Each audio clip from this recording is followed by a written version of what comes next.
Welcome in, latest episode of that SEC podcast. I'm your host, Michael Bratton, and joined, as always, a little SEC after, I guess it's not quite after dark yet, but we got our guy, Steven Lassan, Athlon Sports. Steven, how are you going? How's it going, my friend? Mike, I'm doing great. It's getting close. It's not quite yet SEC after dark time, but just 3 games remaining this season. I'm a little sad about that, but man, the roster churn, the coaching news, it never stops in the world of college football. So we got plenty to keep us busy. Yeah, we are gonna be here all off season long. Just the trick is trying to figure out something to talk about. But I think we got something today, Steven. I think we got something good.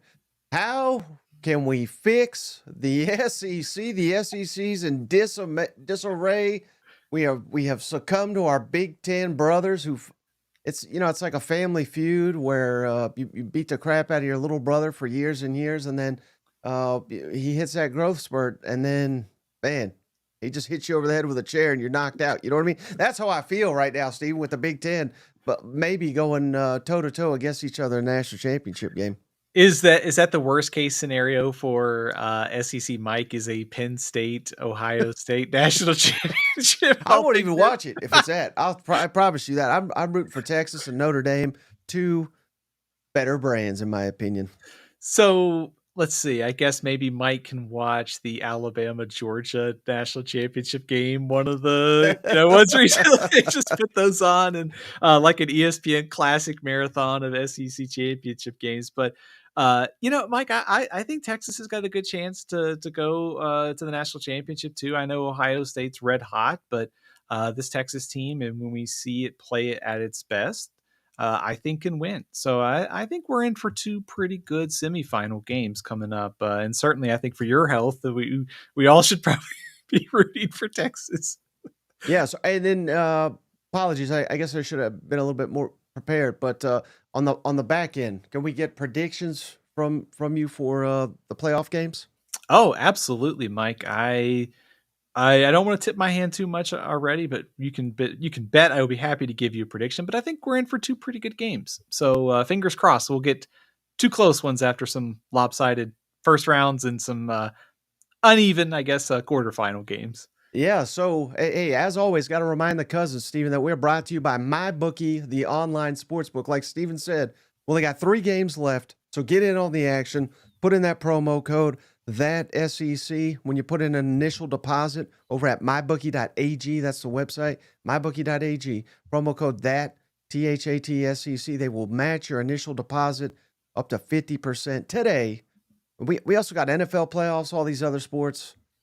If you're tuning into this, we don't care about that. But I'm just letting you know that option is out there. So, hey, before we get into this, Steven, I thought that it would be kind of, a better experience for the cousins if we kind of explain a little bit more what we're talking about for fixing the SEC. And maybe even before we go there, I want to ask you this. Does the SEC even need to be fixed? You're not the hot taker guy that's walking off the cliff like I am seemingly twice a week here. But do you think that the SEC is in turmoil, or is this just, the Big Ten's got a really good team. Notre Dame's maybe the best Notre Dame in 40 years or something like that. How big of a problem does the SEC have? Maybe that's the best way to ask that. I'm glad you asked that, Mike, because I do think that the debate on this might be going a little bit too far. I feel like I have heard this, the dynasty was over at Alabama, like back in Nick Saban's after they won like the second title or third title or whatever. And then, they proceeded to go on to win more. I think there are certainly some challenges that the SEC faces that they didn't have a few years ago. I mean, certainly the transfer portal has made it a lot harder to stockpile talent. Quarterbacks moving around, I think, helps teams in every conference. It certainly has brought a little bit more parity to the game. I do think just when I started thinking about like how teams are going to win, and obviously it starts on the recruiting trail. The SEC had, I think, 8 of the top 11 teams in the recruiting classes for this year by 24/7. So talent coming into the conference isn't a problem. It's just that, can you retain it with the portal, with NIL, with all the movement? And then, of course, there's been some coaching change in this conference too. We've Nick Saban stepping down, kind of left a void in the game. Kirby Smart's going to fill that as the best coach in the game. But at the same time, there's been a lot of change, in this conference too. And I always think 1 year isn't necessarily a trend, and things are cyclical, very cyclical in the sport. And so I don't think that there's necessarily a massive problem for the SEC. I do think there are some challenges. One thing I would counter to also to, certainly the Big Ten can have the title as the best conference this year because Oregon, Ohio State, Penn State, Indiana making the playoff. But please do not use bowl results to justify who is the best conference. Please. I don't care if that's the SEC beating the Big Ten or the Big Ten beating the SEC or the Big 12 beating the SEC. These games are exhibitions. So for everybody out there, Mike, and you've read the stories, whether they're opinion pieces or analysis pieces out there, that just throw them in the garbage. They are not worth it if they are based on bowl results. So long way of saying, Mike, I guess to answer your question, I do think there are some challenges for the SEC, more so than normal, but I don't know if it's a 5-alarm fire at this point. Mm-hmm. And then Cousin Pamela's got a great point here. South Carolina is benefiting, in her opinion. It's top 4 or 5 teams historically in the conference that are suffering the most. And that was the other way I wanted to phrase that, Stephen. Yeah, if you're Alabama, you're used to dominating this, you're probably not going to be a fan of this new era. I'm not saying you will never dominate again and you can't win championships, but you're probably not going to do it every year. Georgia, I think, is already finding out how hard it is to sustain that level of excellence. So could you argue it that like Cousin Pamela here, that for South Carolina, for Ole Miss, for Missouri, I would even throw Tennessee into that. Teams like that, this model is helping them. Would you agree with that? Yeah, I would. I actually think that's kind of maybe an underrated story this year in the conference is some of the teams in the middle of the league. I know it's been kind of popular to say, well, Alabama lost to Vanderbilt, and I think people are just assuming Vanderbilt's the 2-10 team. Like, no, they're actually a lot better this year. Same thing. Like Arkansas took a big step forward this year, South Carolina. So I think maybe that's the story of the SEC, is that it's maybe not as top heavy as it has been with Alabama.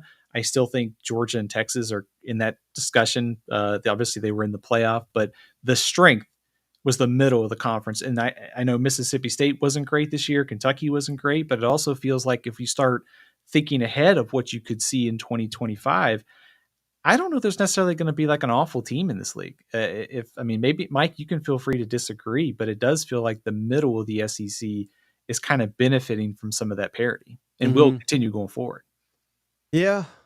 Except for maybe Mississippi State and Kentucky these days, but it wasn't that long ago. Kentucky was looking like, a team that could threaten, but it's crazy how quickly things can shift. You know what?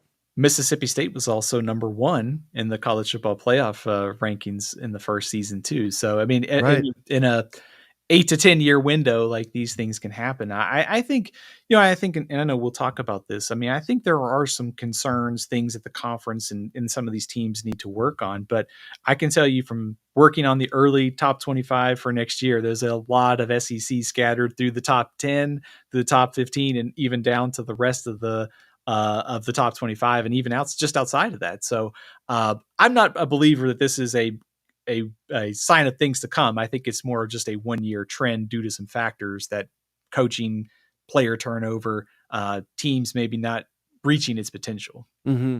Well, I knew that you'd be the right man to have this conversation, Stephen, because you'll be rational, unlike me. But also, who's rational is the legend, Cousin JR. New year, same JR. We appreciate you, brother. He just gifted a membership this time to Mr. Bloodline. Welcome to the family. We appreciate you, that JR, for doing that for us. But all right, so let's get into it then, Stephen. How do we fix the SEC if it truly needs to be fixed? And where should we begin? You want to do it team by team, or any overall thoughts, or how do you want to do that? I've got both. So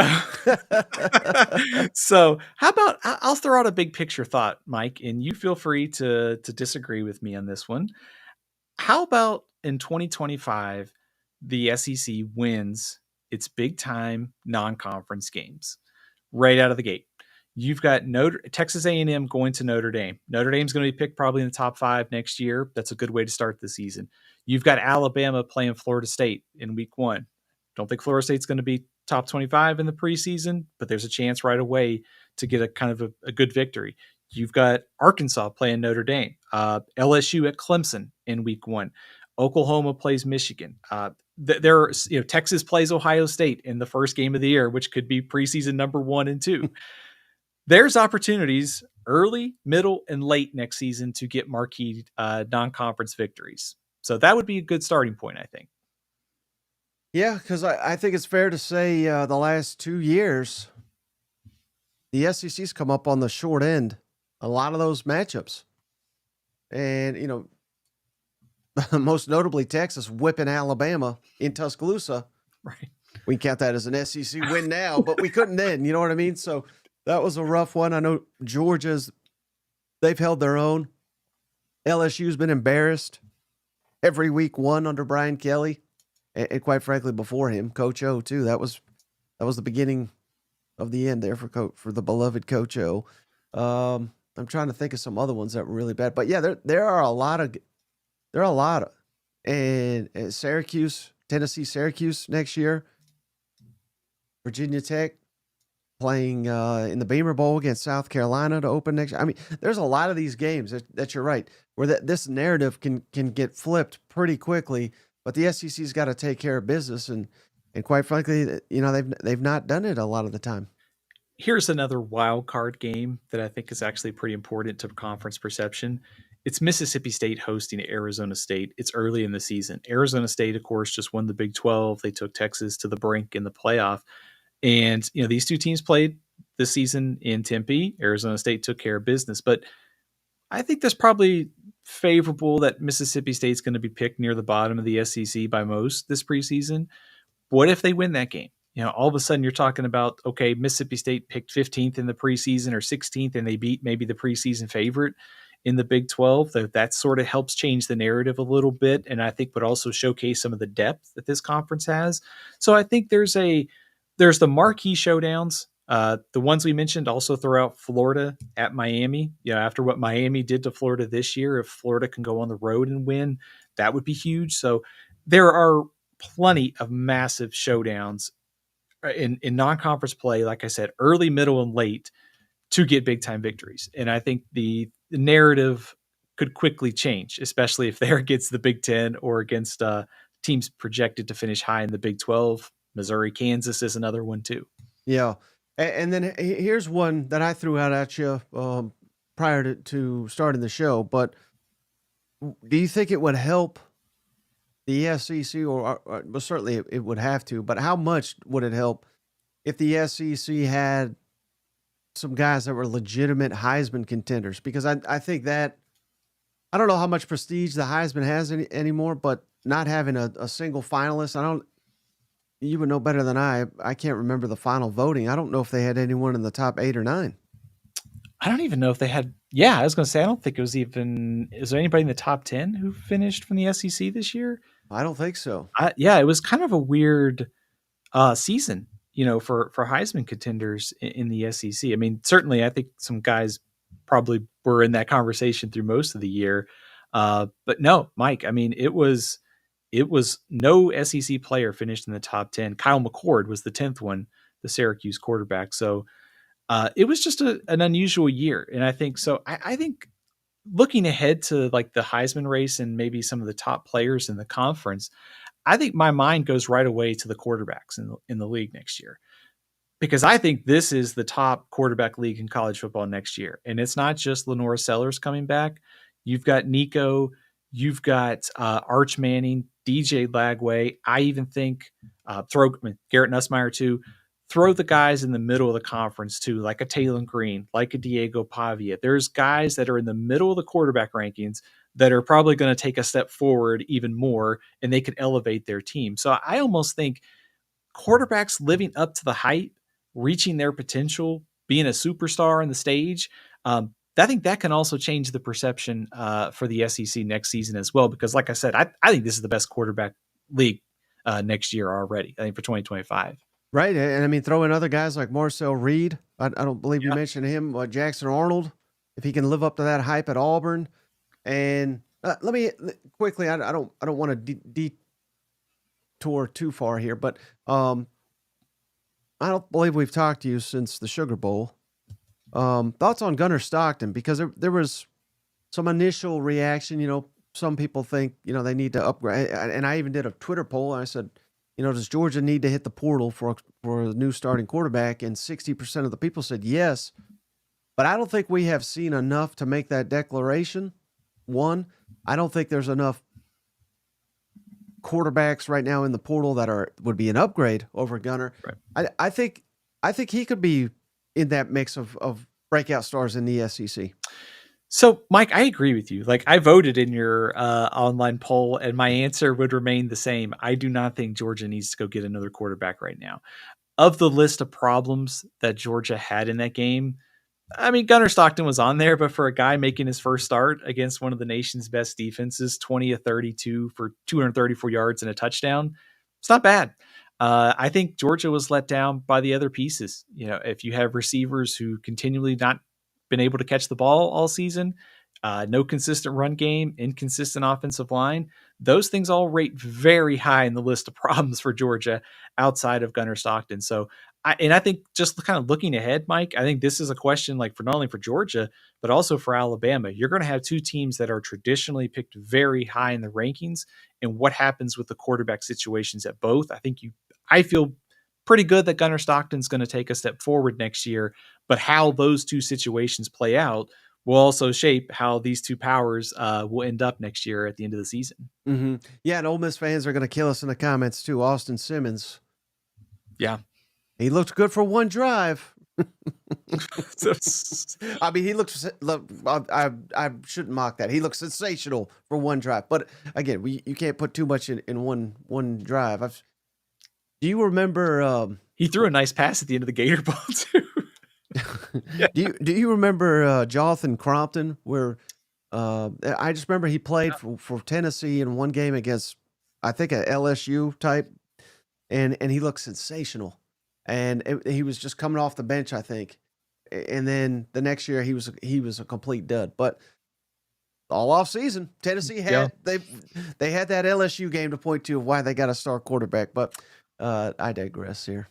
The danger of small sample sizes, right? And I think that's probably the moral of the story right now when it comes to like conference supremacy is one season does not break a trend. Mike, also on the quarterback thing, I'm a big believer in Austin Simmons. Like, I think he'll probably be very high on my breakout list for next year. But also, like, I was even thinking, if you had to rank the quarterbacks like 1 through 16, like, is Zach Calzada the 16th quarterback in the SEC? This is his third SEC school. Like, that's a pretty deep year for quarterbacks, and Blake Shapen's coming back at Mississippi State. So, I mean, like, I just think that this is a year. 2025 will be a year of good quarterback play in the SEC. Yeah. It certainly could be. What about running backs? Does that move the needle at all? Because when we were growing up, acting like I'm from a different generation from you, but when we were growing up, Steven, there was always like these elite big time running backs out of the SEC. But it's probably fair to say they're trying to be more like the NFL, to where they've kind of devalued that. And again, there are outstanding running backs. I mean, Tennessee just got to the playoff because of one. Auburn's Jarquez Hunter was awesome, but there's just not that. There's usually like 6 or 7 really good running backs out of the SEC. Can we get a comeback of that, or do you think the game has changed to where you'd almost rather have, like Georgia and Alabama and some of these others that have done so well, Texas, that they've kind of rotated guys in, and it seems like that's maybe a little bit more effective. I think the Ashton Genty like running backs that are going to tote it, 300 times, 35 times a game probably seems like the outlier. It feels like more people are going to committees. I mean, even look at what Ohio State is doing with Travion Henderson and Quinshad Judkins, like they're trying to split the carries. I think Mike, you hit on something too, because I'm sort of going back in my mind to the preseason this year, where you and I had several conversations trying to figure out, okay, like, who's going to be the top 2 running backs on the All SEC team. And you felt pretty good about like Jarquez Hunter and Montrell Johnson and Dylan Sampson, all those guys being in there. But there was no years where you had like 1,000-yard rushers after 1,000-yard rushers, and those guys were going to be first and second team All America. I would probably take the quarterbacks. Like, I would rather have a star quarterback and some balance in the backfield, a couple guys to 2 or 3 to share carries. ETN's back. I think Ruben Owens can be a superstar at Texas A&M. Throw CJ Baxter in a very crowded Texas backfield next year. There's some star power, but I think the question is probably going to be, with all the quarterbacks, I don't know that a running back is probably going to be able to outshine them for like the Heisman. Yeah. Hey, shout out cousin Will. He just gave us $20, Steven. He said he finally retired from radio broadcasting and can watch live. All right. Appreciate you, cousin Will. He's retired. Thanks for the koozie. Mike, I support that SEC podcast as I can. Lots of info with Steven and cousin Shane too. Way to throw cousin Shane in there. I know he'll appreciate that. But thank you, Will. We appreciate you. Yeah, we appreciate you, Will. Thanks for hanging out with us. And Lou, I'm not going to make the mistake of saying his last name like I did last episode. He said Shane should be the SEC commissioner. What a time that would be if old cousin Shane. What do you think his first move would be? I know, but I'm just kind of curious what you think cousin Shane's first move as SEC commissioner would be. That's a good question. Would he like kind of schedule the easier schedule for Tennessee, or You're not far off. I was saying, or I was thinking he would ensure that all 16 SEC stadiums have a Cracker Barrel on location. That would be a commissioner request there. Yeah, that's good.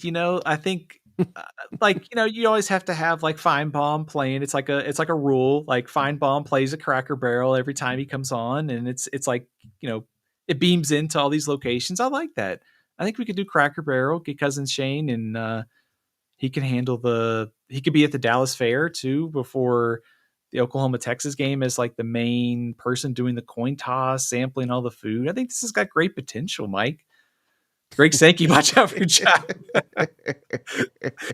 All right. So what would be next, Stephen, to fix the SEC? I think another within the scheduling thing, Mike, this is kind of a weird one, but it's almost like avoid bad non-conference losses and also bad losses in conference play. And I think, I mentioned, I think Vanderbilt got a little bit of a bad rap this year, just being like, well, they're Vanderbilt. No, they were a lot better than they have been, especially considering their record was better than the year before. But they had that loss to Georgia State. And I think that kind of hung over, when you start evaluating these teams. Also, if Alabama beats Oklahoma or Ole Miss beats Kentucky, one of them is in the playoff. So it's almost like if your cousin Shane, you're the SEC commissioner, you want to have balance in your league, top to bottom. You don't want there to be a bad team, but at the same time, you want your top teams to take care of business within conference play so that people can't say, hey, Ole Miss has that loss to Kentucky, Alabama has that loss to Oklahoma that keeps them out of the playoff. Right. No, I hear you. That makes sense. Any other big picture things before we tackle it team by team? I've got some coaching things, but it may be better suited like for the team things. One other just kind of a quick thought, Mike, is I would just say, just for fun, beat the heck out of the Big Ten in the bowl games and just like be miserable about it online, even though they don't mean anything. It's just still funny.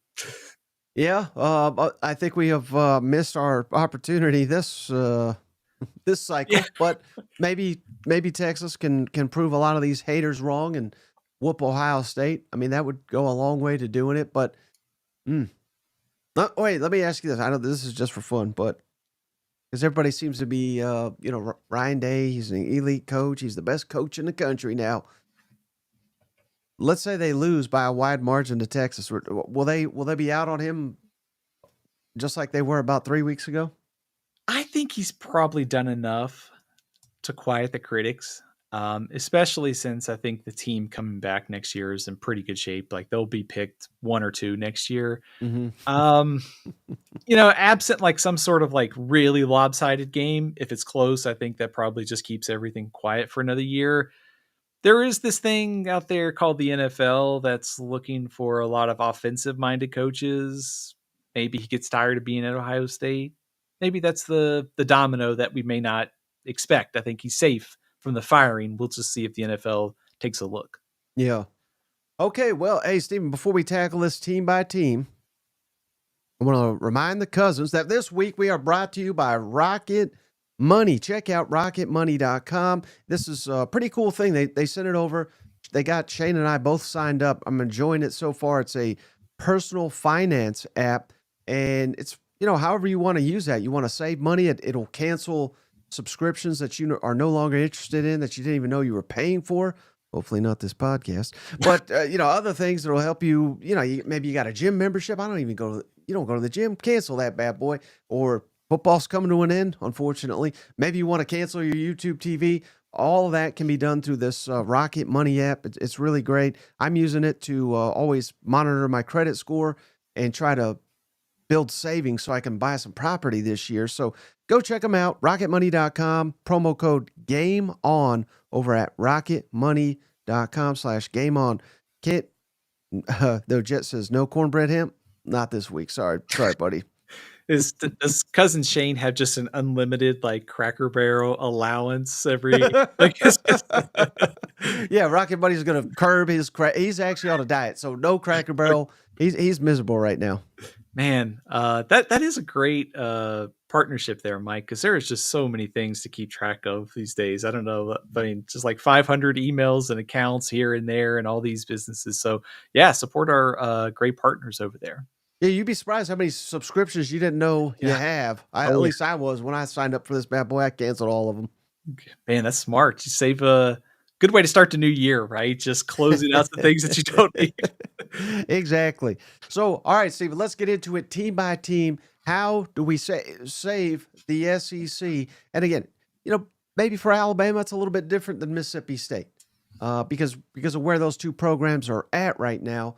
But that's still, Mississippi State should be going to a bowl game every year. That's the standard down there. So how do they get back to that? For Alabama, it's more about making the playoff, competing for national championships. So each one of these will be a little bit different. And I've kind of geared mine to some like 2025 and trying to look at some trends maybe that we've seen. But, within all these teams, like you start looking at some of these questions, they all seem like very fixable for next year. So it kind of gets at the thing is like, it seems like to me, this is a 1-year blip as opposed to like a trend. And that's all these things are very fixable for some of these teams to get back to the playoff, to get into playoff consideration, or just get back to a bowl game like Mississippi State or Kentucky. All right, so who are we going to go with here first, Steven? Want to start with Alabama? Let's do it. I'll throw out a couple things. First of all, if I'm Kalen DeBoer and I'm checking the news today, I'm seeing that Ryan Grubb got fired as the Seahawks offensive coordinator. So I'm going to pick up my phone and I'm going to call my old buddy, or I'm going to send him a "you up" text, and I'm going to see if he wants to come down to Tuscaloosa and be the offensive coordinator next season. So I think, despite Alabama averaging 6.2 yards per play, something was missing on this offense this year, and for a variety of reasons. So I think for Alabama to get back to the playoff next year, it's getting the offense back on track. I actually think their defense next year, with all the guys they have coming back, could be pretty good. But I'd like to see this offense take a step forward. Consistent quarterback play, whether that's Ty Simpson, Keelan Russell, Austin Mack, whoever it is. It feels like quarterback, fix the offense. Those two areas will sort of guide where this Alabama team goes. Right. And the only loss you can really put on the defense was the Vanderbilt game. The others, Tennessee, Oklahoma, and of course, Michigan, really rough outings for the offense, particularly that Oklahoma one, but got to get that side of the ball right. And you got to hope that, maybe it will with a new quarterback. But again, there's no guarantee, Stephen. I'm sure they all think Ty Simpson, and I'm rooting for him. I hope he's great. Or who is it? Mack, the guy they got to transfer from Washington, or who knows? Who knows who the quarterback will be? But we look at it through our crimson glasses. We say, oh, we're gonna upgrade. But I don't know. I mean, Jalen Milroe will win you the Georgia game. You know what I mean? Of course, I could spin it and say he cost you a couple games too. But there's no guarantee that the next quarterback is some monumental improvement. You know? Yeah, it's one of those. The next thing, the backup quarterback is always, the most popular guy because he could be better than the starter. I do think I've sort of tossed this around a little bit this year in my mind as I was watching Alabama. Is like, is there a better fit for this offense, like at quarterback? Like, do they, you think about Michael Penix and what he's done with the Falcons and what he did last year with Washington. Kind of makes you wonder a little bit, like if they had a different quarterback, what they could do. So I think I'm watching to see just how this quarterback battle shakes out, because I think their defense is good. They've got Brian Williams coming back. So it feels like if the quarterback hits in the system, everything clicks. It feels like Alabama's back in the mix to be a playoff team next year. Mm-hmm. All right. How about for Arkansas? What needs to change for Arkansas, you think? I think it's just one thing, and right off the bat that comes to mind is Taylor Green just needs to become that next level. Like basically take that next step as a quarterback and become like a dominant guy who can carry your team. I mean, I think we kind of saw that in the Liberty Bowl. We saw that at times this year. He was banged up, of course, but in SEC games, Arkansas averaged 23.8 points a game. And that's not going to get it done. Like I love the continuity between Petrino and Taylor Green. They've got the basics of a good offense. Can Taylor Green elevate his play to the next level? Because that's what you could get. A team like Arkansas with a solid foundation, but a breakout kind of season for Taylor Green can take you from 7 wins to potentially 9 and maybe even 10. Mm-hmm. And again, year 2 under Bobby Petrino too. That certainly is not going to hurt either. I think historically, his offenses get a lot better. I'm sure he is done what he can to ensure that a new quarterback, new system will get the offense. But just knowing his track record, it's generally year 2 where those guys really start to take off under Bobby Petrino. Yeah, absolutely. And I think if you're an Arkansas fan and you saw what Taylor Green's upside could be, and you have another offseason of Petrino working with Taylor Green, that's pretty exciting, like what they could do. And I know there's been some turnover around him at receiver and the offensive line, but there's a lot of upside, I think, still to be kind of gained for this offense. So the second year, plus kind of Taylor Green just sort of reaching his potential, those things I think can help this offense take a step forward. There are some concerns defensively. Obviously, we saw the pass defense get annihilated against Ole Miss. There's some things to clean up there, but it feels like the fastest path for Arkansas to take a step forward is just you've got this offensive coordinator and quarterback who sort of mesh in year 2. Mm-hmm. All right, how about Auburn, one of the 3 teams in the league that did not make the postseason? There's a lot to pick from here, but what needs to happen to fix Auburn? I think the first thing is stop beating yourself. I mean, a -9 turnover margin, that was the worst in the SEC this season. So automatically, if you clean up those mistakes, you're talking about a team that probably could have been in the postseason at 6-6. But I think the biggest domino on the field has got to be the quarterback position. Auburn has the receivers. I think they may have one of the best receiving cores in college football next year, but they have got to find consistency at the quarterback position. And I think Jackson Arnold is an upgrade. How much of one? That'll probably decide whether they're just 7 wins good or 9, 10 wins and in contention for the college football playoff. Yeah, and they could use a new head coach, but I don't think that's coming. And I kid, but not really. For his sake, hopefully he gets a lot better. But yeah, I think that'll be a part of it. It always seems like Auburn. I never get the hype. The years when it's at Georgia and at Alabama, those are always their down years. The years they have those magical runs is when they get Georgia at home and they get Alabama at home. So thankfully for them, that's what we're getting next season. Got to get off to a hot start here. I I just have at Baylor circled, and I hope they beat Baylor. I think they will, but Baylor's was much improved this year. No idea what they'll be like next year, but you just can't. There's going to be too much bad mojo, I feel like, for old Hugh Freeze if they go 0-1 to start the season. I think Baylor will probably be a fringe top 25 team by most people, somewhere in the top 25 to 35. I think Mm-hmm. they're probably a front runner in the Big 12 next season. So there's an opportunity there to, much like this season, the schedule, if getting Georgia and Alabama at home, considering maybe you could probably say that certainly Alabama's got more question marks than in recent years. Georgia will come into the season with question marks too. So a favorable schedule and a big time non-conference win potentially out of the gate is a pretty good way for Auburn to start this year and next season and to sort of realize some of that potential. Right. And I also think it's tricky your first two conference games on the road. Yeah. You have to navigate those as well, but we'll be rooting for you, Hugh. How about Cousin Ken? Appreciate you, brother. He just gave us $20, Steven. Happy New Year, Cousin Mike. And he omitted Shane and Steven. Ken. But no, he's because I mailed him the koozie. That's what it is. Thanks for the koozies. Appreciate you, Cousin Ken. Billy needs to hire an offensive coordinator. The offense is too predictable. Reload on defense.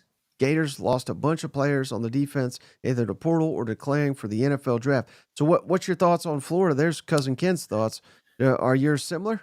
So I kind of trust Billy Napier, and I think from a track record standpoint of figuring out ways to generate a run game. I know they're losing Montrell Johnson, but they've got some good running backs behind him. So I think just from a baseline, I feel like their ground game is going to be pretty effective again next year. I think the biggest domino for Florida, it's going to be the development of DJ Lagway. Like if he is really, really good and he reaches his potential, then Florida is going to be in the mix to make the college football playoff. He's just too talented, and he can raise the whole floor and ceiling for this program. So I think number one is what can you do this offseason to help DJ Lagway reach his potential?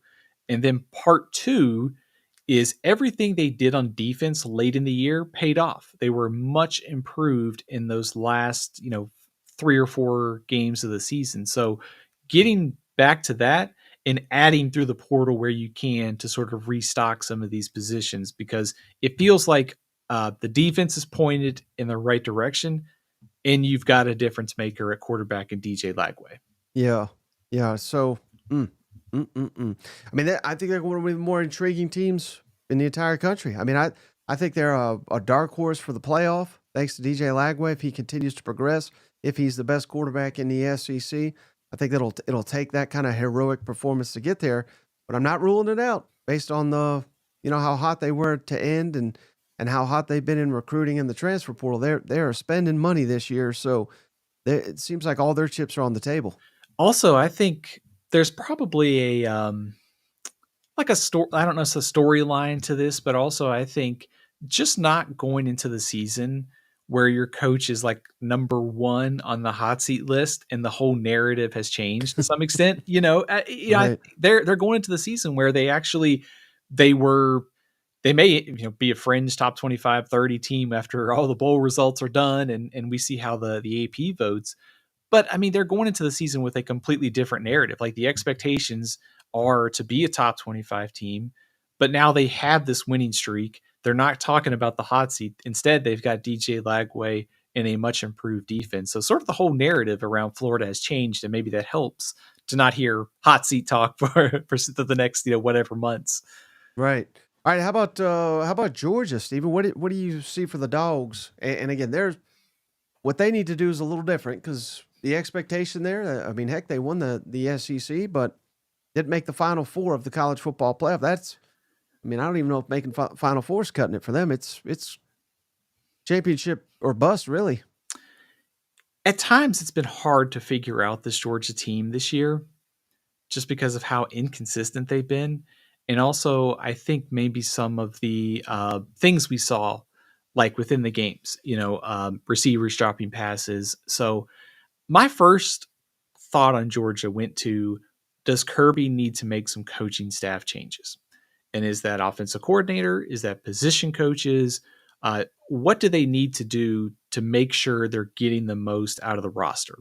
So that's where I would start.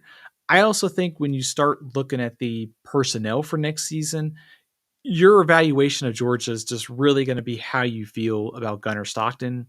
I feel pretty good about his performance in the Sugar Bowl. So then it goes to how can you get more out of the receivers? Zachariah Branch is a good get, but you're going to need more from him and the rest of that group. So the rest of the group around Stockton has got to improve, whether it's offensive line. You've got to find a rushing attack too. I mean, Georgia was at the bottom of the SEC and running the football. So almost like getting back to basics to some extent, offensive line of scrimmage, and figuring out how you can help your young quarterback from a staffing standpoint makes a lot of sense for me. Mm-hmm. And again, so they went 11-3 this year. That includes obviously losing to Notre Dame. But do you think, Steven, that this is kind of what we're getting now in college football? Where I'm not saying everybody's going to lose 2 or 3 games, but heck, if Texas, and that's a big if Texas loses, even if it's in the national championship game, I mean, they'll be sitting here with 3 losses. Do you think we have kind of reached the point now with this expanded playoff, as long as they keep the SEC championship, that I'm not saying every year, these elite teams are going to lose 3 games, but I mean, last offseason we were wondering, will any team go undefeated? Now I'm sitting here wondering, will anyone be good enough to go, 11-1 or just 1 loss? And I'm including SEC championship. I'm including college football playoff. Or do you think college football now with NIL, with the transfer portal, with talent spread out, that we're looking at even the elite teams losing at least 2 games? I would not be surprised to see that continue. And it also gets at sort of another thing I would like for the college football playoff committee to keep in mind when we're evaluating teams. Just because you have a 1 besides your loss column doesn't mean you're necessarily better than a team that's got 2 losses, like depending on strength of schedule and some other factors. I always subscribe to the theory it is really hard to go undefeated in college football. You have to be perfect from game 1 to the end of the season. So I think, sure, every team, and I always sort of pick like every team to lose somewhere along the way. But I also think you hit on something that I think we're going to see more of is just these 2 teams, or every team in the country, there's more roster transition than ever. You get new players, and some of these teams have like 30 or 40 new transfers, guys have left. You're kind of figuring this out early in the season, and then later in the year, you can kind of hone in on who you are. But also larger conferences and tougher schedules. You bring in Oklahoma and Texas, you add in 2 really good programs, you're playing at these places. If you're the Big Ten, Ohio State now has to go to Oregon, maybe instead of playing like Northwestern or something. So I think all those changes make it really hard to end the year with just 1 loss. He's probably looking at like 2. That's probably like your cutoff to make the playoff every year. Mm-hmm.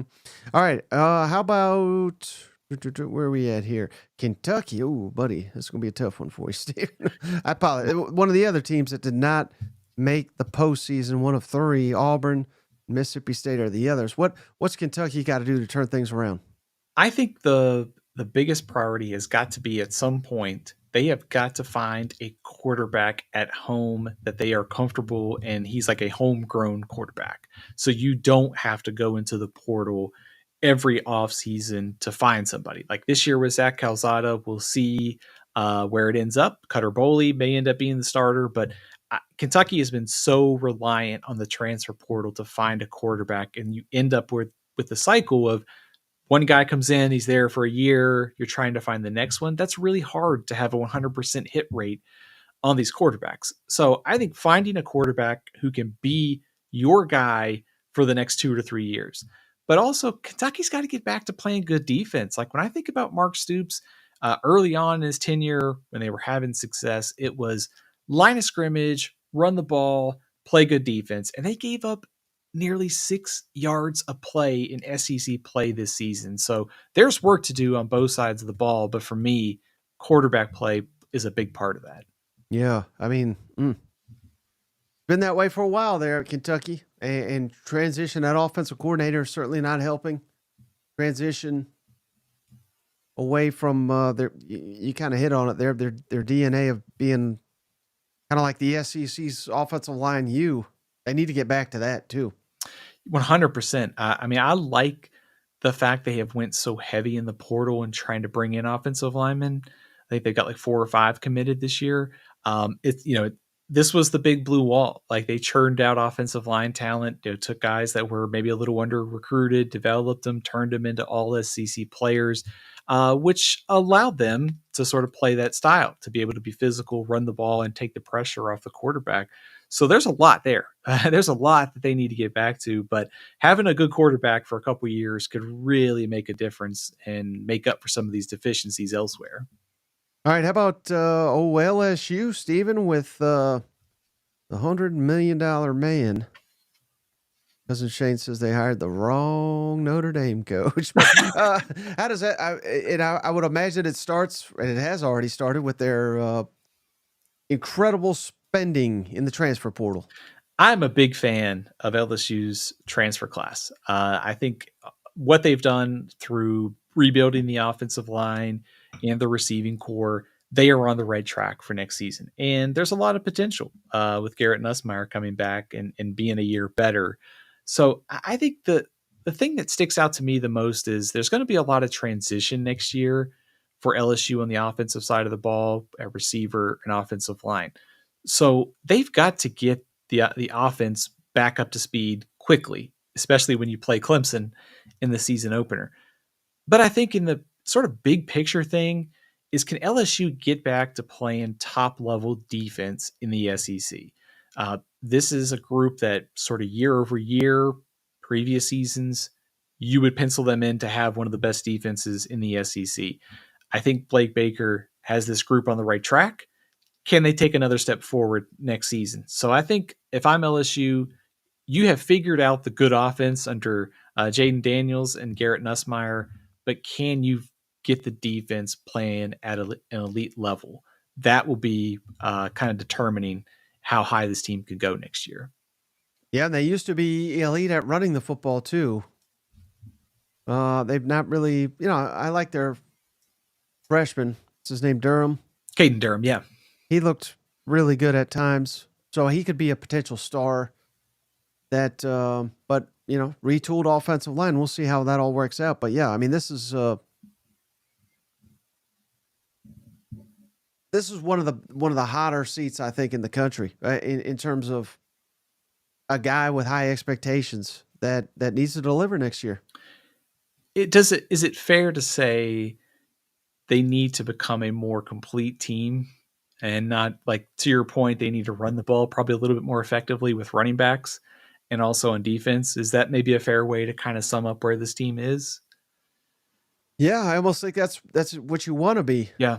With Blake Baker, he's going to be very aggressive. They're going to make big plays, but they're going to give some up too. So I don't think he'll ever have like a lockdown unit, but I don't know that that's necessarily what they want either. Well, obviously they would want that, but they're never going to hold opponents under 10 points per game. But I think the goal there is just to have enough havoc to force turnovers, strips, sacks, things of that nature, that you can win a lot of high scoring games. I think that's kind of the blueprint for LSU.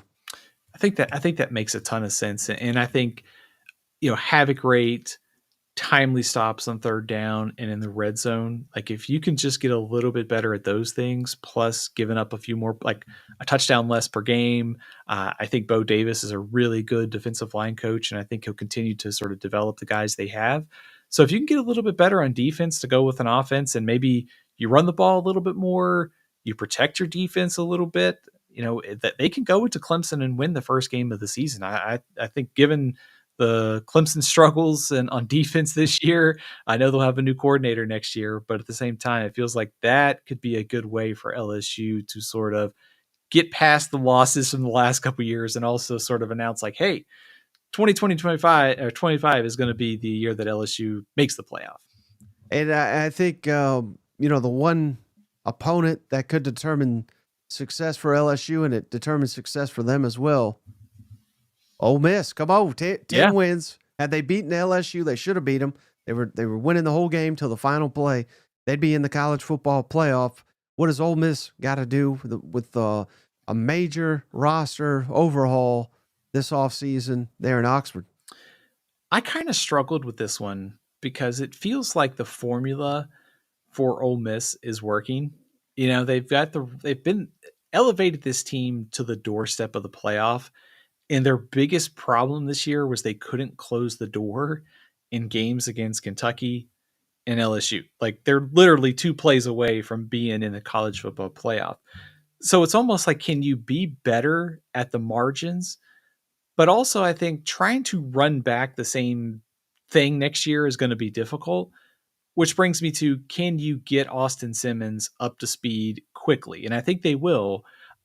Given all the changes, I would like to see this offensive line continue to progress. It feels like Ole Miss is going to be a major player every year in the portal. Lane Kiffin is the portal king after all. So it feels like they've got the right formula. They've got the right coach. Can they be better at the margins, but also just be better along the line of scrimmage and find a way to close out the close games that matter at the margins to make the college football playoff? Mm-hmm. And you got to believe that they're going to have a lot of money to spend, and I think that is certainly the case given who they've already added via the transfer portal. But because of money leaving their roster, so to speak, you know what I mean? So it frees up as long as they get the donations keep coming in, and as far as I know, they do. But that could be a factor too. Can you think of any, like, is that like a fair assessment of Ole Miss? Like, it's if they're going to change the narrative next year and help the SEC get to the playoff, it's got to be Austin Simmons being as advertised, and they continue to find the right. They hit on their portal rate on the hit continues at the level we've seen. Well, not only that, but I wonder if there's any. There's always pressure in the SEC, but I wonder if there's any pressure let off now that it's no longer the last dance. I mean, that was so stupid to go with that for a variety of reasons. Unless Kiffin was really was going to take that Florida job, which sounds like he was going to take it if offered. But you shouldn't have that as your head coach, but that's neither here nor there. But again, you're not going to have playoff or bust mentality. Now, they may have it in the locker room, and I think they certainly have the pieces to contend. So maybe it's hard to see them getting better with all the talent they're going to lose, but maybe they're not better, but they find a way in some of these one-score games. Would you rather be better on paper? Would you rather be better in the standings? You'd rather be better in the standings. So that is certainly a possibility, I think. It's probably, I think, to your point, the pressure not being there, they can be the hunter instead of being hunted. And the expectations are, they're probably going to be picked in the top 25, but I would assume they're not going to be a widely picked team to make the college football playoff. So probably a little bit favorable expectations. And maybe this team comes together. Sometimes I think we see this in sports. It's almost like this was the year they're supposed to do it, but it actually ends up being the year after for whatever reason of changes in personnel and schedule. So I think that's a very realistic scenario for Ole Miss next year. All right. Well, how about Mississippi State then? For as rough of a year as it was, any shot? What are the steps that need to be taken to where we can at least get back to a bowl game? Mike, I think both sides of the ball have got to get major attention this offseason. But I think if Mississippi State is going to threaten for 6 victories, it has to be some defensive improvement. I trust Jeff Lebby to figure out the offensive side. I think Blake Shapen showed in his limited time he can be pretty effective in this offense. But this defense, over 34 points a game, over 7 yards of play in SEC contests last year. They have brought in 11 defensive transfers, including several on the defensive line. It kind of shows where the focus is for next year. So I think Lebby can manufacture offense, but if they're going to get to a bowl game, they have got to get a lot better on defense in a hurry. Yeah, and a lot of those fans are still wondering why their defensive coordinators got brought back. But Is Paul Rhodes maybe the shadow defensive coordinator there? Yeah, but I mean, if you're just going to do that, you might as well just name them. You know what I mean? Yeah. And I was on a Mississippi radio station today, and they were just going down the list of guys that were out there to be had, and were not even apparently approached by Mississippi State. So I don't know. I don't know. I don't have anything nice to say. So in 2025, Stephen, I'm not saying anything. You know what? Is that your that's one of the New Year's resolutions? It's gonna be tough when you get to Auburn, right? Yeah. As long as Shay's on his diet, I'll be nicer. That's my vow. All right. How about Mizzou? Speaking of being nicer, Stephen, they just won 10 games. So 21 in the last 2 years. One of the more consistent teams in the entire conference the last 2 seasons. What do we got to do to you're trying to reach the playoff. You want to get to that playoff, but I think this might sound strange, but I think even more important for Missouri than taking that next step is proving stability so that you can do this year after year after year. And next year will be a real test, given all the players they've lost, that they can win 10 or more again. Absolutely. I think one of the sort of similarities that comes to my mind with Missouri, it's probably not fair, but I think it's one of those things that you look at their schedule and you go, this is a pretty favorable schedule for next season. And you also look at what SMU and Indiana were able to do is run for the most part, run the table when the schedule was favorable. So I think if you're Missouri, you have this track record of the last couple of years of being a consistent winning team. You have really excelled in the portal. Once again, you've got an interesting quarterback in Bo Prabula, plus the Ahmad Hardy kid from Louisiana Monroe, who I think could be an impact running back. It feels like this is can you restock on both sides of the ball and take advantage of a favorable schedule, and maybe you sneak into the playoff at like a 10-2 and you're next year's Indiana or SMU where the schedule broke your way. I do think kind of like this year, how the offensive line solidifies, defensive line, some of the losses they have there. I would also like to see them be a little bit tighter, like in the pass coverage at times. But I mean, those are some pretty small things. It feels like this is a lot of can the transfers reach their potential almost in a very favorable schedule. Yeah, that's fascinating. I'm glad you said that. I got their 25 schedule up on the screen, but next year's Indiana. Wow, yeah, I never thought of that, and I never thought anybody in their right mind, nonetheless, someone as wise as you, Stephen, would be saying, "Who could be this year's Indiana?" And that would be like some kind of compliment, because with this schedule, the committee has shown us you just win. I mean, they don't care. If I'm Missouri. Well, I know how important this Kansas game is, so I shouldn't even utter this phrase.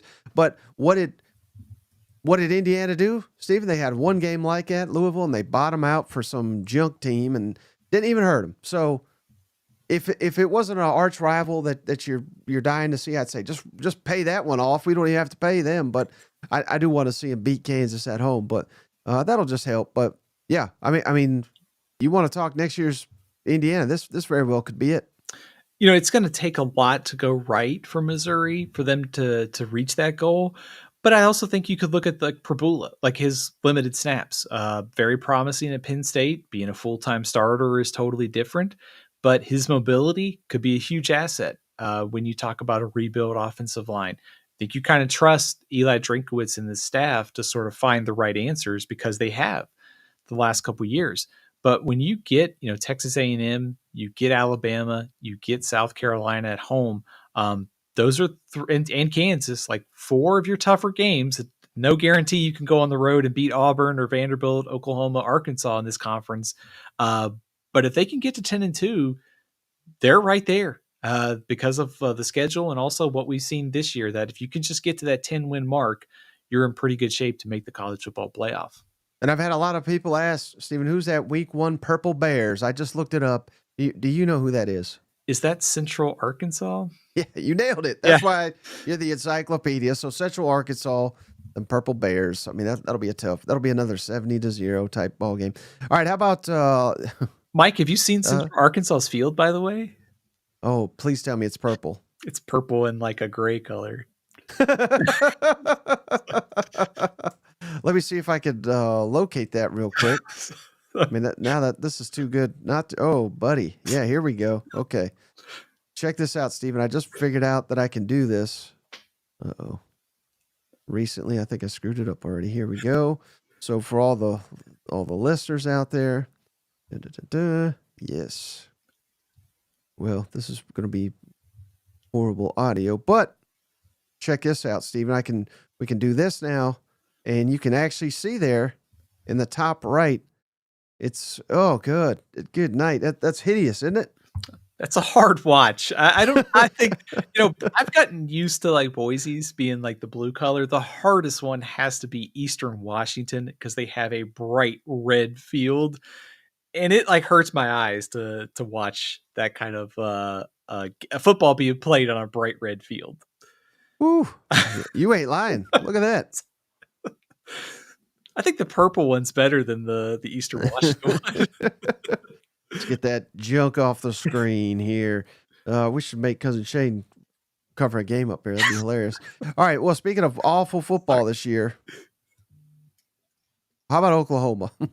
They weren't awful. They whooped Alabama. That's what they'll hang their banner on, as they should. That's a team many in this conference that have been in here for decades haven't been able to accomplish. But how do we take these next steps if we're Oklahoma?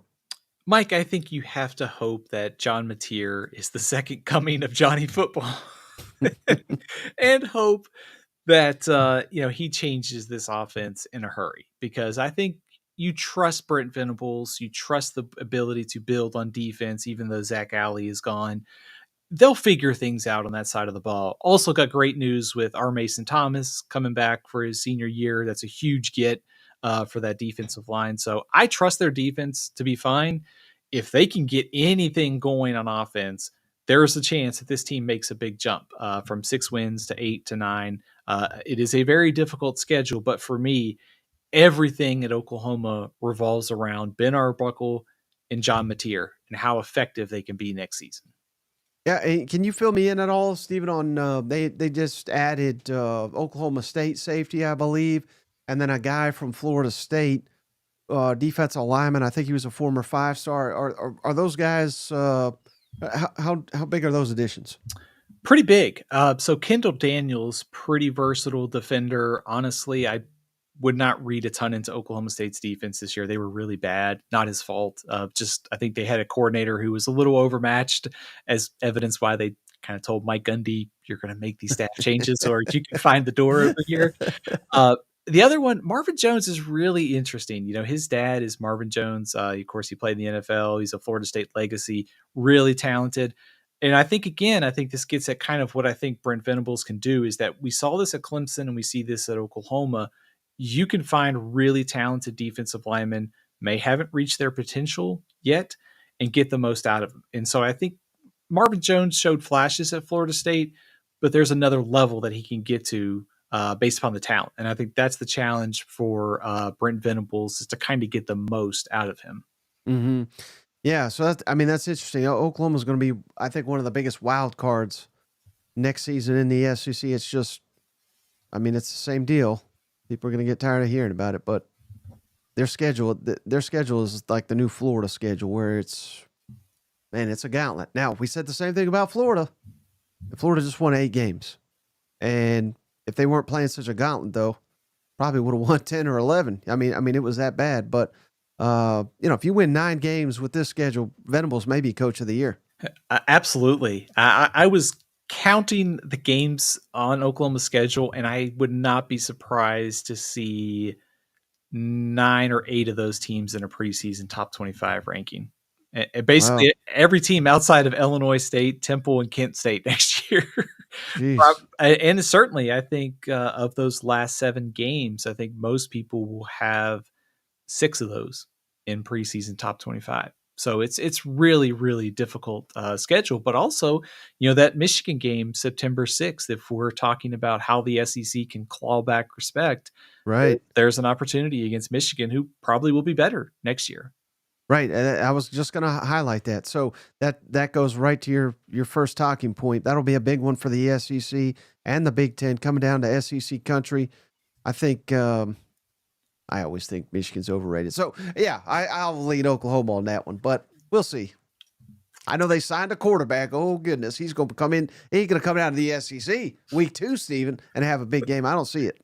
Justice Haynes also transferring from Alabama to Michigan, so Did he? that'll be an interesting game. Michigan has a other transfer quarterback they brought in, Mikey Keene. If you're looking ahead and you're an Oklahoma fan, he's bounced around a lot. He could be the kind of the guy to transition to Bryce Underwood at some point next season. How many years he's played? Like 9 years? Hadn't he been around forever? Oh, Mike, I think that we're at the point where we're going to have like Feinbaum hosting like retirement ceremonies. You know?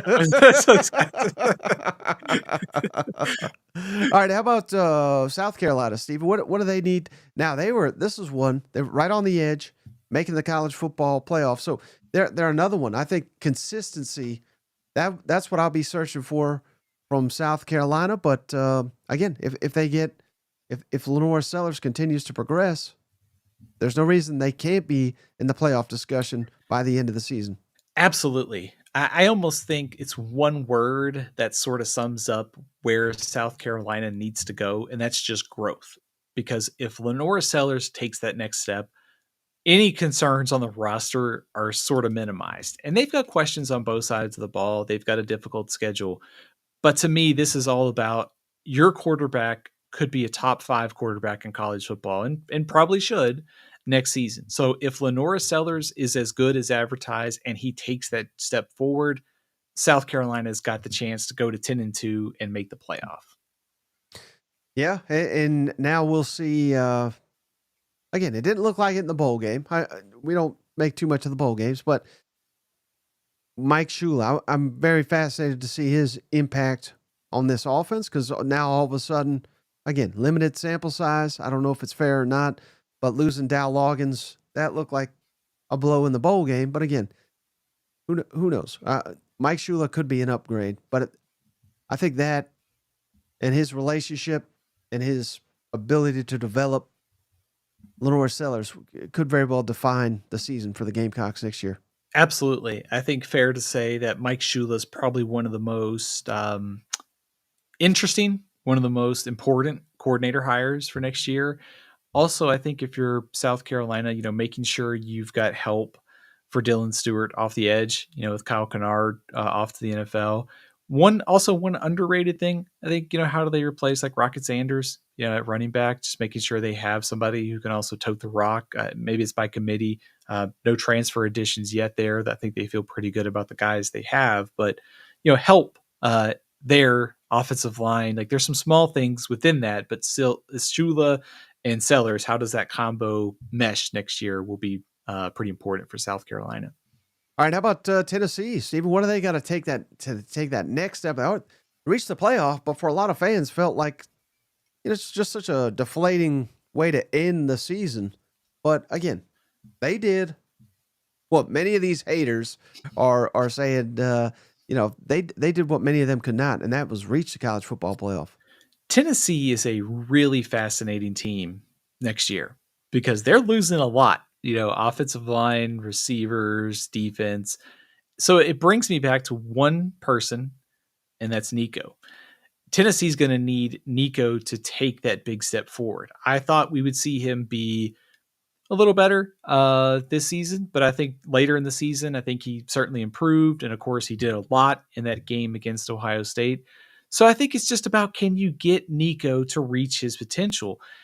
Tennessee's offense in 2022 kind of set the standard, but they went down to 5.5 yards per play this season. That was worse than last year in SEC play when they had 6.1.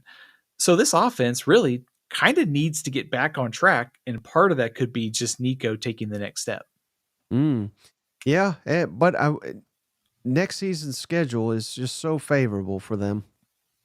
I don't want to call them next year's Indiana, because we've already coined that for Ole Mizzou. But again, very by SEC standards, at least favorable schedule to where Now, I mean, right out the gate, Syracuse, that's a very tricky game. I could, that's classic Tennessee to where, Tennessee will probably be ranked higher than them and find a way to lose. You know what I mean? So, uh, it, except for the feels like 98, as Shane would say. I mean, that's who Yeah. they opened with that year. And it was off after a devastating bowl loss the year prior. But there's a lot of home games on this slate too, particularly right out the gate to get Nico and his new receivers or new line or however you want to look at it up to speed. So yeah, I mean ultimately the success and the failure, and he's done so much. It's I'm not failure is the wrong word, but Tennessee feels like they're at a crossroads. And if Heupel's offense has been figured out and they never can get that magic back, I don't know if they ever go to the playoff again. I really don't. Now, can you split the difference? Can you improve on the offense and maintain a very good to borderline elite defense? Now you're cooking. Now you're getting back to the playoff, and not only are you getting there, but you're competing for winning some games there. That game in week 3 against Georgia is going to be just fascinating. Especially it's one of the earlier Tennessee Georgia games that I can remember. Because the last couple of years, it's been middle to late in the season, and the stakes for both teams. I mean, coming into that third game of the year, where you've got Nico looking to take that step forward, Gunnar Stockton, we think, starting for Georgia. There's a lot on the line for that matchup. So that will be a good tell for Tennessee to kind of figure out where they are. I will note on Syracuse, it's pretty interesting that Kyle McCord was their starting quarterback this year. He's an Ohio State transfer. He is out of eligibility. He is petitioning or fighting to try to get another year of eligibility for 2025. So that is something to watch if you're a Tennessee fan, because it gets a lot more difficult for Tennessee if Kyle McCord is back there throwing passes as opposed to a first-time starter for Syracuse. But I think for Tennessee, it's like Nico's development, but also can you maintain the pace that you showed on defense or the development you showed under coordinator Tim Banks the last couple of years on defense? Mm-hmm. And I'm seeing man with the plan. He's pissed off, Shane or Steven. How's this favorable? This, I mean, maybe I'm wrong. I feel like this is a favorable schedule. You got of the first 6 games, only one is a true road game, and it's Mississippi State. Again, at least last year, the worst team in the league. I think at Kentucky is certainly winnable. I even think at Alabama and at Florida, I would probably favor those other teams right now, just based on what I know. But those are games you can win, whereas every home game, with the exception of Georgia, I would lean Tennessee. I mean, this is the very definition of a favorable schedule. In my opinion, am I wrong? No, not at all. I think this is a very favorable slate for Tennessee. I was just thinking I would probably have Tennessee favored in 9 games for sure. Mm-hmm. And I also think, the game at Alabama is way more favorable than it has been, given where Alabama is right now.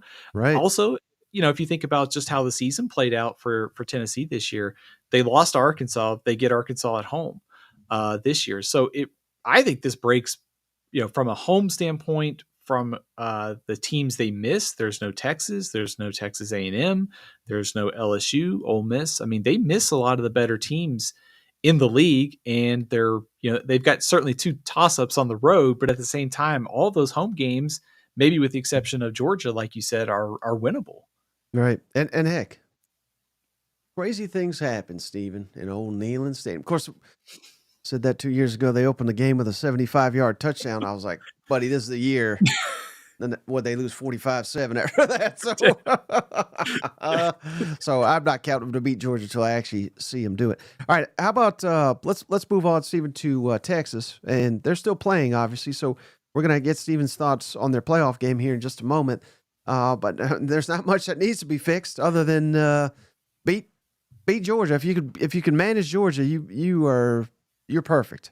Yeah, that Mike, that's pretty much it, right? Like, find a way to beat Georgia, because they might be the team that's opposite of you in the SEC championship game once again next season.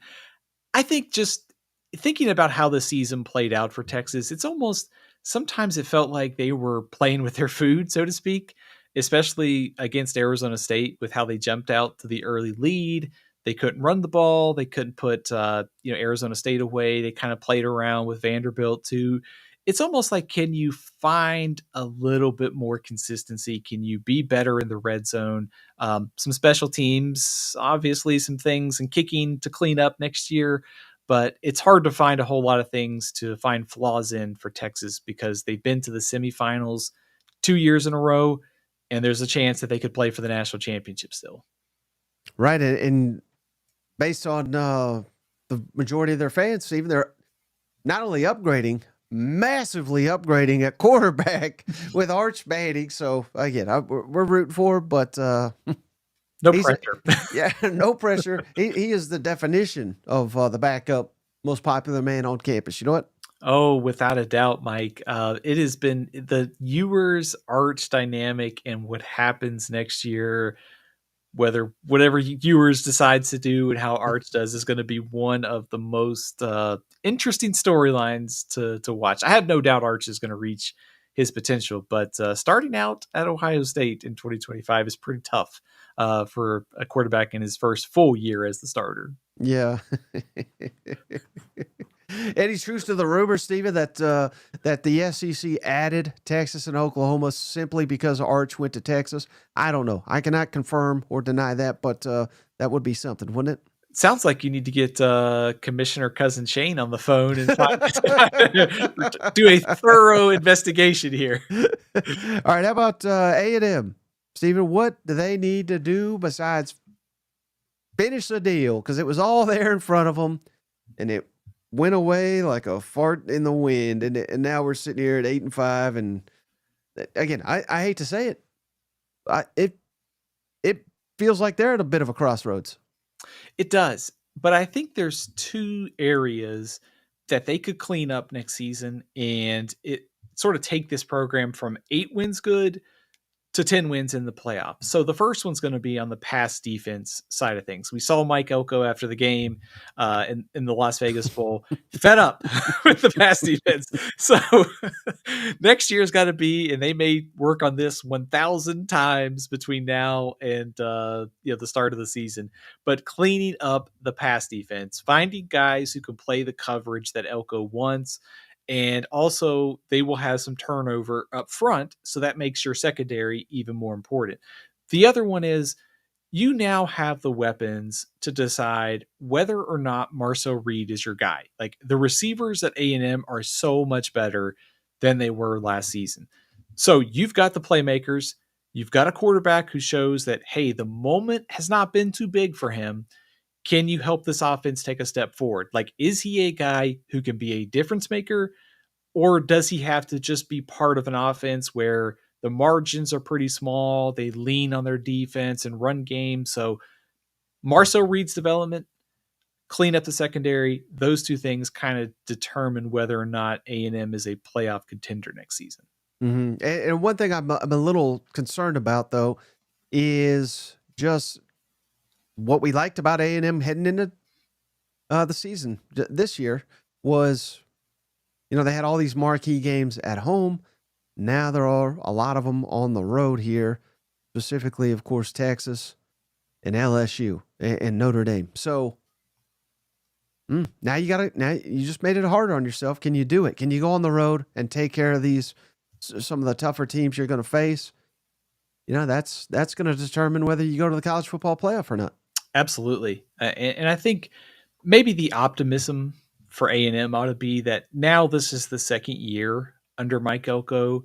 You bring in some more of your guys from the freshman recruiting or the portal recruiting, and they fit maybe your schemes better, especially on offense. You can deploy more of what you want to do. So maybe program growth offsets that, but still, I would imagine there'll be an underdog against Notre Dame, LSU, and Texas, and that gets you, if you lose those 3, 9-3, probably not in the playoffs. So there's definitely some work to do for A&M next year. Mm-hmm. And then last but not least, Vanderbilt. Steven, what do we need to see from the Commodores? They shocked us all. SEC Coach of the Year, Clark Lee, Diego Pavia, back for another ride. Love to see it. Make Vanderbilt relevant again. So I think one of the underrated storylines at Vanderbilt was actually how much better Clark Lee made their defense by taking over play calling. They gave up 36 points a game in 2023, was down to about 23 in 2024. So their defense got a lot better. So to me, step one is continue that development on that side of the ball. And they've brought in some really interesting portal prospects that, if nothing else, the talent, the depth on that side of the ball should be better next season. But I think for Vanderbilt to go from 7 wins to 10 wins, 9 wins, to me, it's just one thing. Ride Diego Pavia as far as he can take you. Because when we saw this at the end of the year, when they played Georgia Tech in the Birmingham Bowl or earlier in the season, when he is healthy, Vanderbilt has a chance to be really feisty and very difficult to beat whoever it is in the SEC. So yes, Alabama, Texas, South Carolina, LSU, Tennessee, all on the schedule. But Diego Pavia gives Vanderbilt a much better chance to win those games than they would if he wasn't on the roster for next year. Yeah, and we live in a wild time, Stephen, where this is the first time I can remember since perhaps Jay Cutler, where Vanderbilt had a Heisman candidate. And I don't even remember if Cutler getting that kind of respect. I can't remember. Yeah, I think so, but I still think that people probably just in the preseason said it's Vanderbilt. He probably does, especially. But I think with Pavia now, he's such a big name and such a great personality that I think I think the buzz this preseason will certainly, if he can take his game to the next level with that schedule, there are some opportunities to certainly get on the Heisman radar. Right. So I know this is a very difficult question to answer, but let's just go with me here. How many wins do you think Vanderbilt realistically needs to get for Diego Pavia to, let's just say, be a Heisman finalist?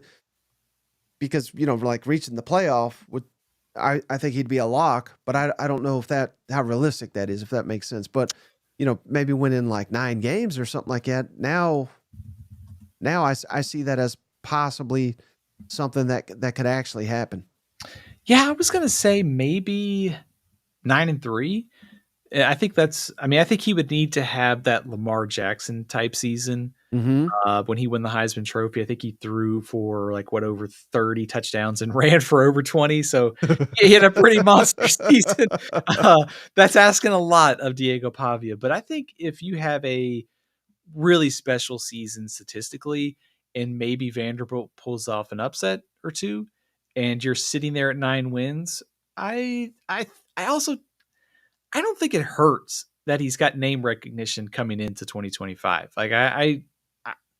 I don't think that should matter, but I think to some voters it will. Seeing him beat Alabama this year, seeing him lead Vanderbilt to a bowl game is probably significant in their minds.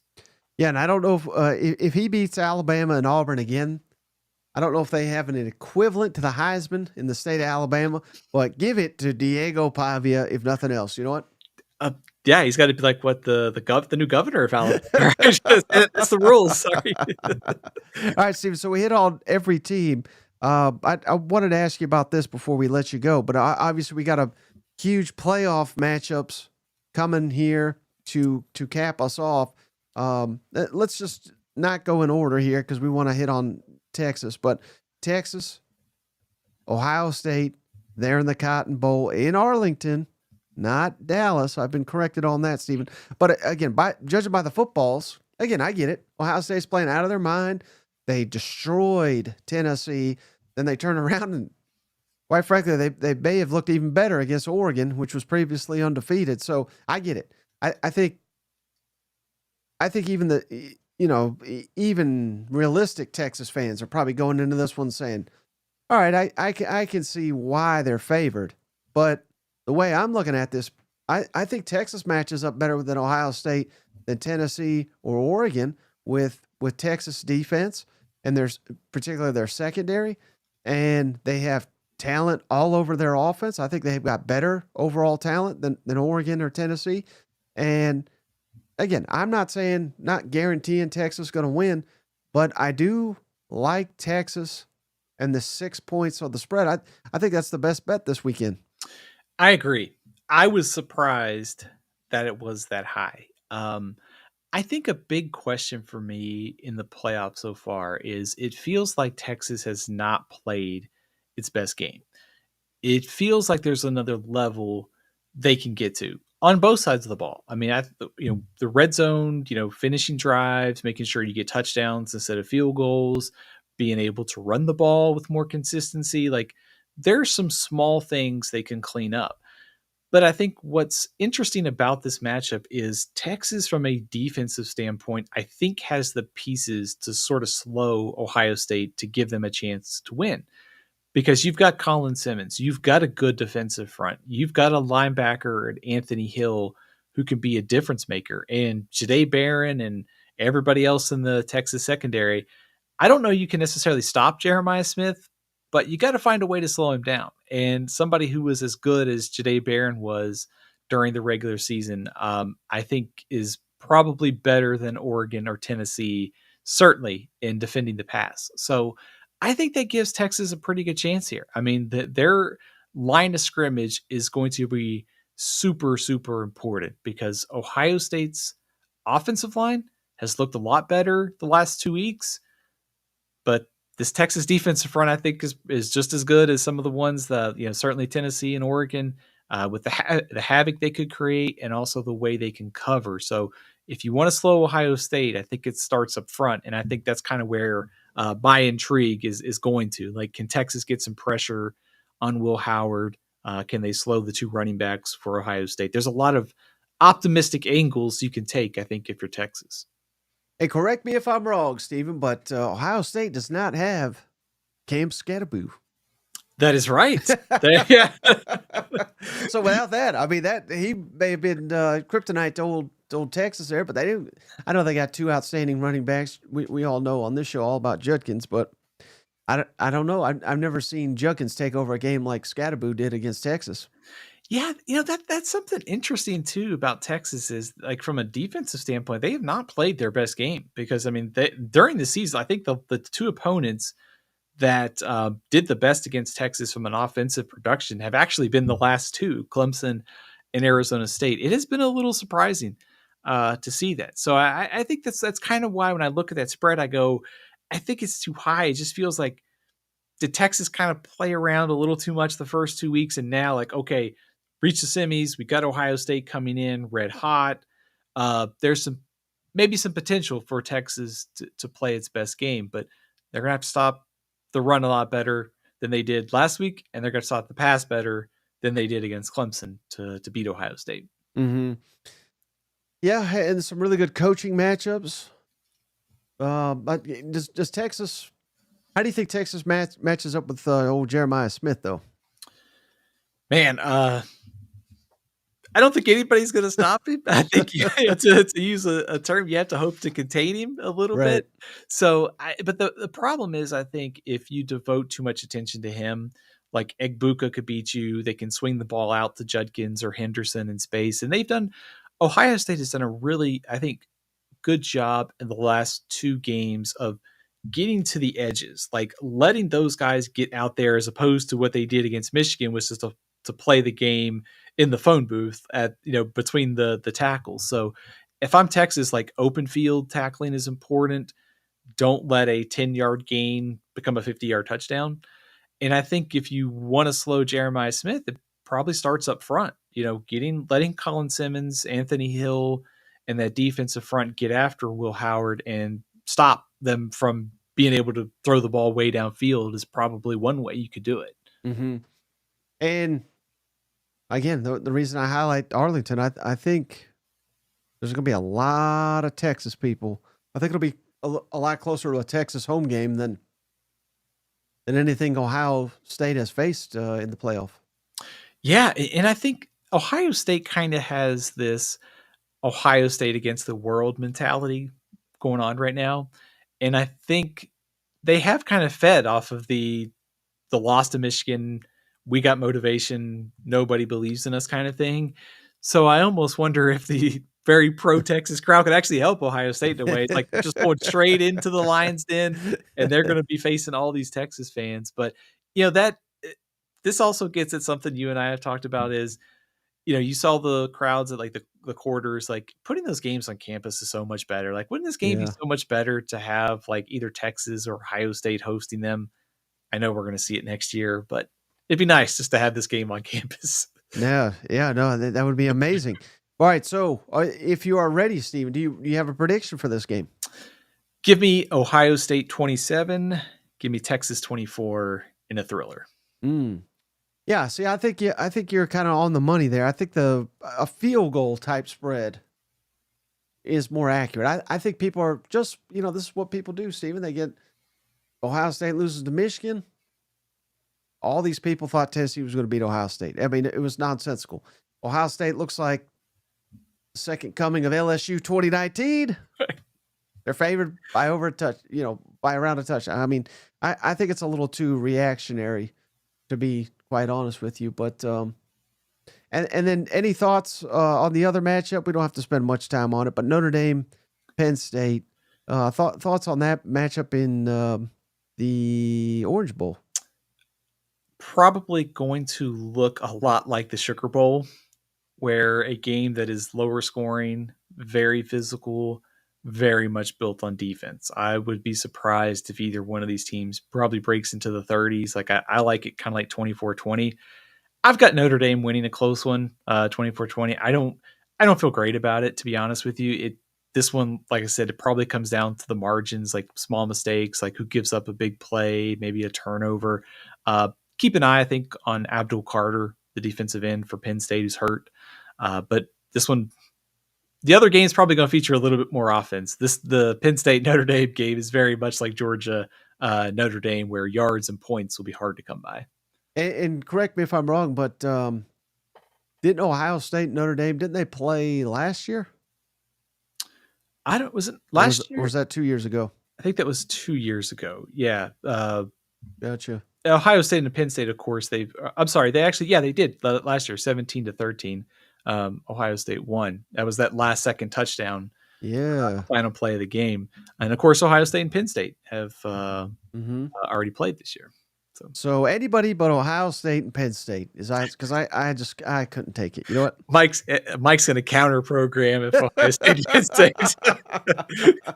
And then one last thing, I just thought of this. I uploaded it. So I don't know if you caught any of this, but we put all the coaches on hot seats, basically. Well, not all, but we did hot seat rankings for all the SEC coaches.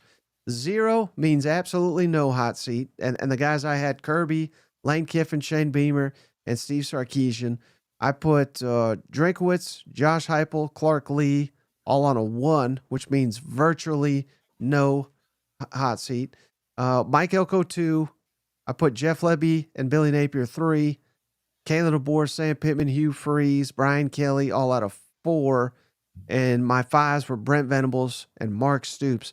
I'm just curious if you're seeing this for the first time, if you have any that you really disagree with or really feel strongly that I nailed. Mike, I think you pretty much nailed those grades. That's probably about where I would have them too. If I maybe would upgrade one, I don't know. I'd probably keep Pittman at a 4. I think, he's probably the one closer to a 5 just because one losing season is probably it for him at Arkansas.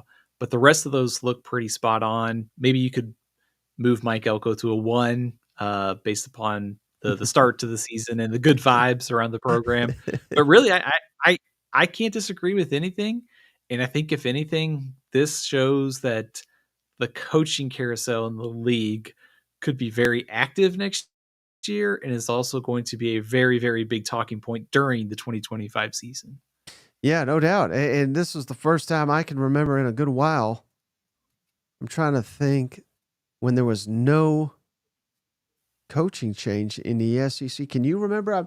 I think it may have been like 2016 or something like that, but 2015 maybe. And now with 2 new programs in the SEC. It's even more rare, but I think obviously it's got a lot to do with the revenue sharing and where all that is.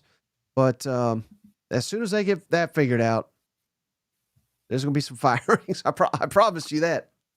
Yeah, it feels like, I think before the season started, I think I saw like 2005 or 2006 was like one of the last times that there wasn't a coaching change, and there's probably been one after that as well. So I think the theme is like very rare for there not to be a coaching change. All right, Steven. Well, hey, I appreciate your time as always. Really appreciate all the knowledge you dropped on the cousins and I. Before you go, though, can you tell them, as always, how to follow you and how to find your work? Absolutely. You can follow all my work at athlonsports.com. You can also follow me on Twitter at athlonsteven and Steven L. CFB over on Facebook and Instagram. All right, Steven. Well, we won't talk to you until we'll know when the national championship game, who's in that one. So enjoy the games this weekend. Sorry. Oh, wait, no, the Steelers did make it, right? So congratulations to your Steelers. There's NFL playoffs this weekend as well. So loaded weekend for Steven over there. Again, can't wait to talk to you next week. Thanks for all your help and contributions to this show in 2024 and beyond. So that's going to do it for this episode of the show. We'll catch you on the next one. Hey, buddy, this beer's for you, Mike, and Cousin Shane. That SEC podcast loves the Pirate, and the Pirate loves that SEC podcast. Hail State.